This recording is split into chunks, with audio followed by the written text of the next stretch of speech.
béni. Ça vient du mot makarios, béni. Ceux qui ont des Bibles en anglais, on dit blessed ou béni, heureux ou béni. Maintenant, c'est plus béni. On est béni quand on est quoi? Pauvre en dollars. En quoi? En esprit. Waouh! Il y a eu beaucoup de contradictions, beaucoup de débats sur ça. Il y a eu ceux qui connaissent, ceux qui ont entendu l'histoire de l'Afrique avec les missionnaires qui sont venus. Ils ont convaincu aux pauvres Africains que pour aller au ciel, il faut être pauvre.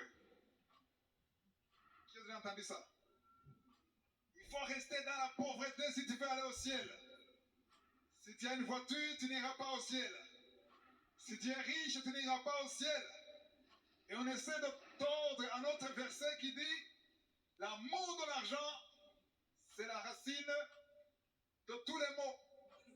Et on essaie de convaincre aux Africains que l'argent est la racine de tous les maux.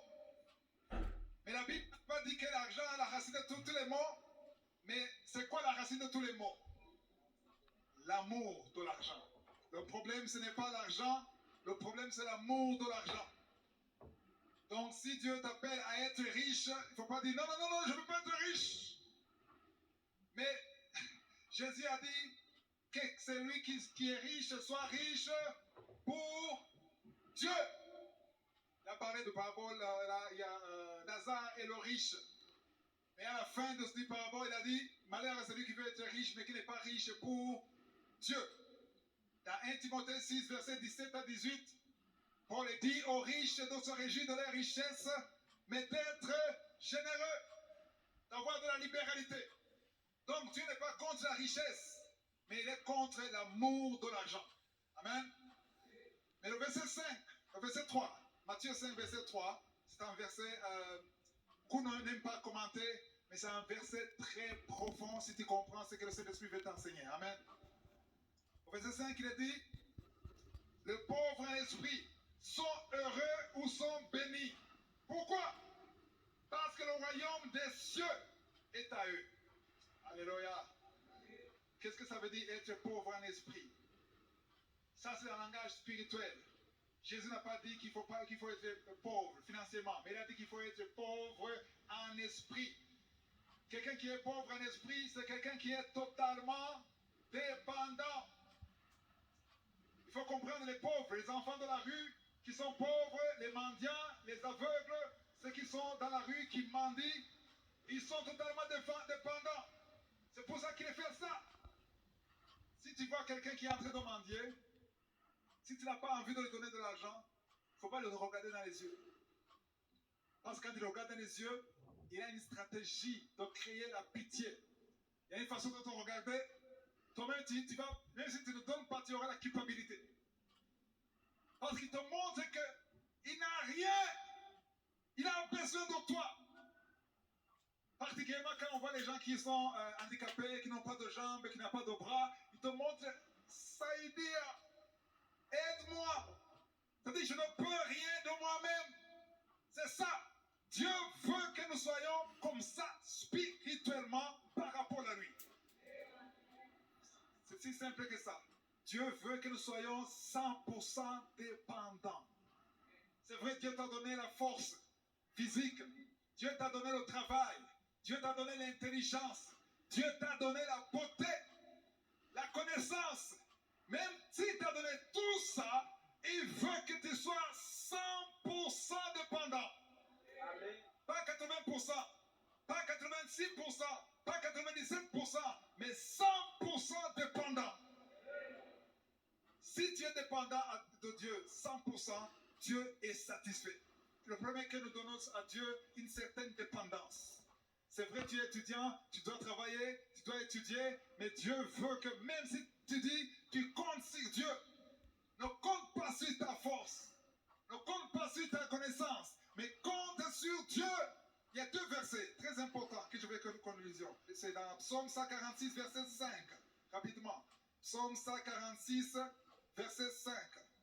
Errez celui qui a pour secours le Dieu de Jacob. Celui qui a pour secours le Dieu de Jacob, le Dieu d'Israël. Qui met son espoir en l'Éternel, son Dieu. Qui fait quoi? Qui met son espoir en l'éternel, Qui son met Dieu. son espoir en l'éternel, son Dieu.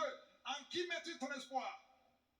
Est-ce que tu mets ton espoir en ton frère, en ton grand frère, en ton cousin, en ton intelligence, en ton compte bancaire? Mais il faut mettre ton espoir en l'éternel. Proverbe 3, verset 5.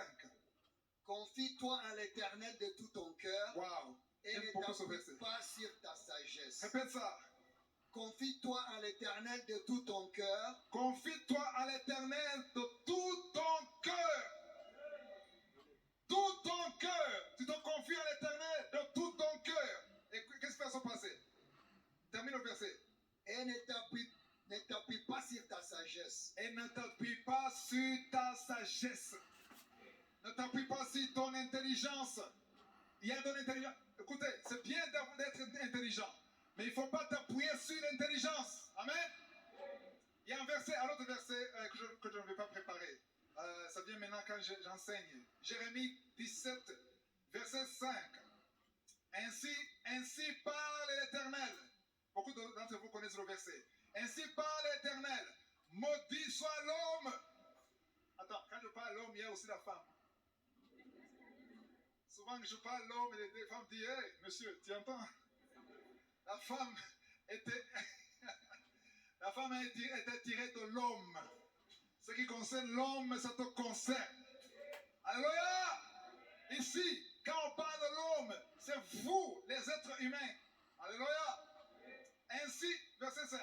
Ainsi parle l'Éternel. Maudit soit l'homme ou la femme. J'ajoute. Qui se confie dans l'homme ou dans la femme. Entre parenthèses. Je n'ai pas écrit notre Bible. Qui prend la chair pour son appui. Waouh! Et qui détourne son cœur de l'Éternel. Tu es maudit.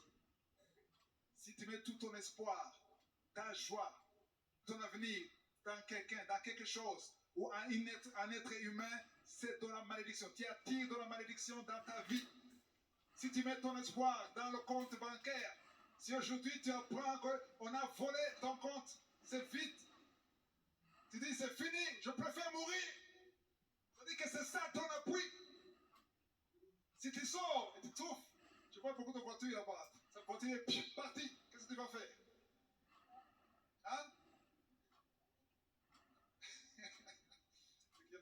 Est-ce qu'il y a quelqu'un qui protège les voitures là-bas? Ne mets pas ton espoir à une autre chose que l'Éternel. Amen. Verset 6. Je suis toujours dans Jérémie 17, verset 6. Il est comme un misérable dans le désert et ne voit pas arriver le bonheur. Il habite les lieux brûlés du désert, une terre salée et sans habitants. Mais j'aime beaucoup le verset 7. Béni, dites béni. Béni soit l'homme ou la femme qui se confie dans l'Éternel et dont l'Éternel est l'espérance. Le verset que j'aime le plus, c'est le verset 8. Il est comme quoi? Un arbre planté près des eaux. Pourquoi près des eaux? Parce que tout arbre a des racines. Il étend ses racines vers le courant. Il n'aperçoit point la chaleur quand elle vient. Et son feuillage reste vert.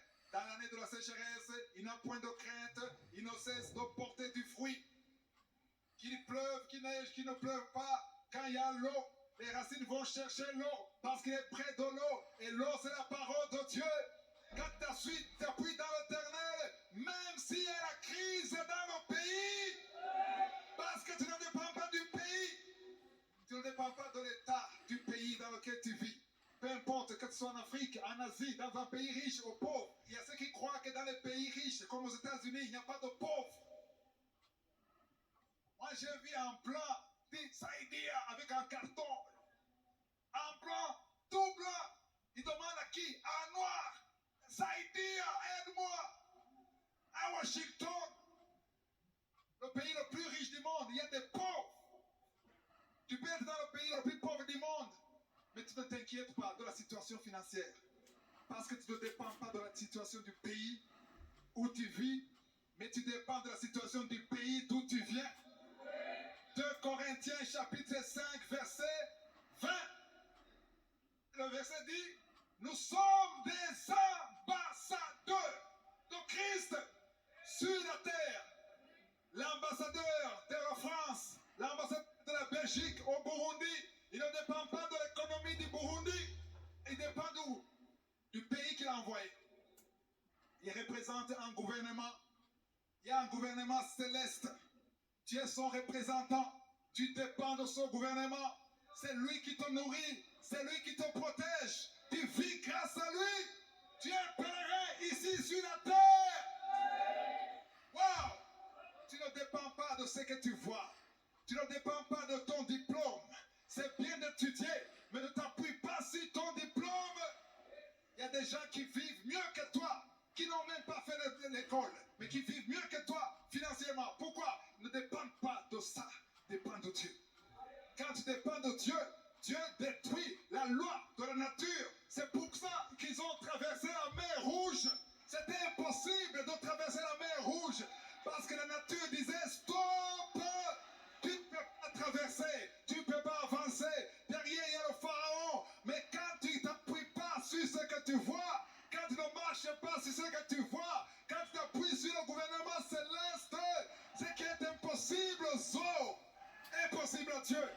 C'est pour ça que ceux qui sont soumis à Dieu, ils voient la guérison des maladies incurables. Ils voient la maladie des sida guérir, le cancer guérir. Les femmes, vous avez entendu samedi? Vous avez entendu samedi? Une femme, elle avait quel âge? 51 ans, elle a conçu. Parce qu'elle ne s'est pas appuyée sur la science. La science te dit à 51 ans, même pas dans les rêves. C'est ça la science te dit. Avec une fille de 24 ans, elle pouvait être grand-mère, mais elle a conçu. Parce que Dieu ne dépend pas de la loi de la nature. Yeah! Heureux, bénis les pauvres en esprit. Quand tu te dis, ah quand même, moi j'ai fait l'université, moi j'ai le PhD, tu es riche spirituellement. Et tu n'aimes pas ceux qui sont riches spirituellement, il aime ceux qui sont pauvres. Ceux qui sont comme le mendiant spirituellement parlant. Dis Seigneur, même si tu m'as donné l'onction, même si tu m'as donné le don, sans toi, j'aime Jean 15, 5. Jean 15, 5. Jésus a dit, sans moi. Il a dit, sans moi, vous ne pouvez rien faire. Tout ce que tu fais, c'est par la grâce de Dieu. Il ne faut pas t'appuyer sur ta beauté. Mais moi, quand même, je ne peux pas épouser cet homme. Regarde-moi. Tu es riche spirituellement. Sois pauvre. Dépends sur la parole de Dieu. C'est pour ça que Jésus a dit dans Luc 4, 4, l'homme ne vit pas de quoi? Du pain seulement. Il n'a pas dit pas du pain, oui, pas du pain seulement, mais aussi de la parole qui sort de la bouche de Dieu. Tu peux ne pas avoir le pain et vivre. J'ai vécu. Tu peux vivre. Dieu a mis chemin. Tu ne peux pas savoir où il va passer. Tout ce qu'il veut, appuie-toi sur lui et lui seul. Alléluia! C'est vraiment quelque chose d'extraordinaire. Dépendre totalement de Dieu. Parce que si on s'inquiète, souvent on s'inquiète parce qu'on dit, oh, qu'est-ce que je veux faire? Parce que tu comptes sur ta force. Chaque fois que tu es désespéré, chaque fois que tu ne vois pas le chemin, chaque fois que tu ne vois pas où tu peux passer, dis à Dieu, je ne peux rien sans toi. J'ai besoin de toi. Je n'ai pas les moyens, mais je compte sur toi. 2 Corinthiens 5, 7. On ne marche pas selon ce que nous voyons, on marche pas à la vue. Et non pas à la vue. Alléluia! Il y a quelqu'un qui m'a impressionné dans la Bible. Jacques. On va lire dans Jacques 4, verset 13. On va voir comment il a bien compris qui sont les humains. Amen. Tu vas comprendre qui tu es aujourd'hui. Jacques chapitre 4, verset 13 à 14. À vous maintenant qui dites, À vous maintenant qui dites, aujourd'hui ou demain nous irons dans telle ville, nous y passerons une année, nous trafiquerons et nous gagnerons. Vous qui ne savez pas ce qui arrivera demain. Car qu'est-ce que votre vie? Vous êtes une vapeur qui paraît pour un peu de temps et qui ensuite disparaît. Waouh. Vous êtes quoi? Une vapeur. Je peux voir combien de vapeurs ici? Il y a peu de vapeur. Il faut contrarier maintenant la parole de Dieu. La parole de Dieu vient de dire que vous êtes quoi? Vous êtes quoi? Vous comprenez le mot vapeur? Si tu vois une vapeur, ça peut disparaître à tout moment. La parole de Dieu, pas moi. La parole de Dieu dit que nous sommes des vapeurs qui disparaissent après un peu de temps. Est-ce que je peux voir les vapeurs qui sont ici? Ça augmente quand même. Que vous le vouliez ou pas, vous êtes des vapeurs. Ce n'est pas une insulte, c'est la parole de Dieu. Vous êtes, moi je suis fort. Qu'est-ce que tu dis? Tu es une vapeur. Amen, les vapeurs. Je peux entendre les vapeurs. Le jour où tu comprends que tu es une vapeur, tu seras humble. Tu vas plus dire, moi quand même, j'ai étudié. Je viens de telle famille. Tu es une vapeur. À tout moment, tu peux disparaître. La vapeur n'a pas de garantie. Tu peux avoir. Je me souviens quand on était on jouait avec l'eau, mais le mot, on voit des vapeurs. Ça disparaissait. Parfois, on suivait les vapeurs. Tu ne sauras pas où il est passé. La vapeur. Jacques a bien compris. Le verset 13, il dit, vous qui dites aujourd'hui ou demain, nous irons dans telle ville, nous y passerons une année, nous trafiquerons et nous gagnerons. Tu as tout planifié. Il faut bien me comprendre. Je ne suis pas contre ceux qui planifient. Moi-même, je planifie.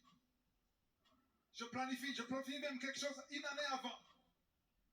Mais chaque fois que je planifie, je dis, si Dieu veut. Je ne peux pas garantir que ça va marcher. C'est parce que je suis limité. Qui sont sûrs à 100% ce qui va passer demain dans leur vie? Qui ont déjà un plan pour demain ici? Je peux voir ceux qui ont un plan pour demain. Vous ne planifiez même pas. Vous n'avez pas d'agenda. Le téléphone, il n'y a pas d'agenda. Il faut planifier. Il y a ceux qui savent, bon, demain je sais que je vais aller au travail, c'est tout, la routine, tout ça. Ce qui va se passer, je ne sais pas. Dieu sait. C'est bien de planifier. Mais quand tu planifies, tu mets tout entre les mains de Dieu. Alléluia. Le verset 14, vous avez vu comment il a dit? Vous ne savez pas ce qui va se passer demain, car qu'est-ce que votre vie? Vous êtes une vapeur qui paraît pour un peu de temps et qui ensuite disparaît. Au lieu de dire, j'irai en France l'année prochaine, le mois prochain, je serai au Cameroun. Dans 2 mois, je serai là-bas. Qu'est-ce qu'il faut dire? Quelqu'un qui a compris, quelqu'un qui est pauvre spirituellement, qu'est-ce qu'il doit dire? Verset 15, qu'est-ce qu'il faut dire? Verset 15.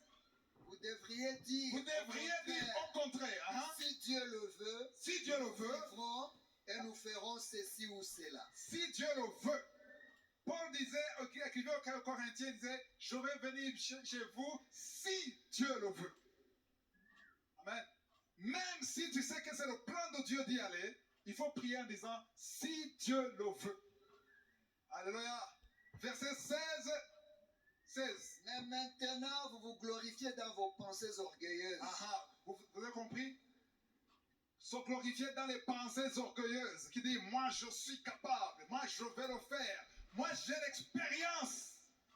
Comme Pierre, il disait, j'ai l'expérience, je suis un pécheur depuis longtemps, depuis l'enfance. Il ne faut pas te glorifier de telle sorte. Verset 16 continue. C'est chose mauvaise que de se glorifier de la sorte. C'est chose mauvaise de se glorifier de la sorte. Donc à partir d'aujourd'hui, il faut savoir dire si Dieu le veut. Ce n'est pas mauvais de rêver. Rêver c'est bien, mais il faut mettre une parenthèse si Dieu le veut. Il faut toujours t'appuyer sur Jérémie 29, 11 qui dit quoi? Je connais les projets. Dieu connaît les projets qu'il a sur toi.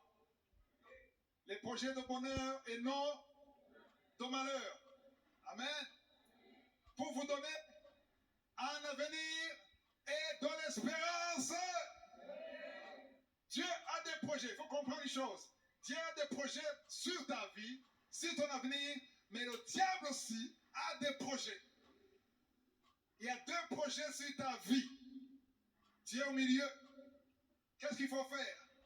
Pour faciliter les projets de Satan, il faut t'appuyer sur ta chair, t'appuyer sur ton intelligence, t'appuyer sur ta beauté. Hein? Moi, quand je suis très belle, tu t'appuies sur ta beauté, t'appuies sur ta connaissance, t'appuies sur les si tu appuies sur... Là, tu ouvres la porte au diable. Parce que la Bible dit, tu attires la malédiction dans ta vie. Mais si tu t'appuies sur Dieu, sur l'Éternel, qui soit ton appui, qu'est-ce qu'il va... Là, tu invites les anges, waouh, soleil, à intervenir dans ta vie. Alléluia.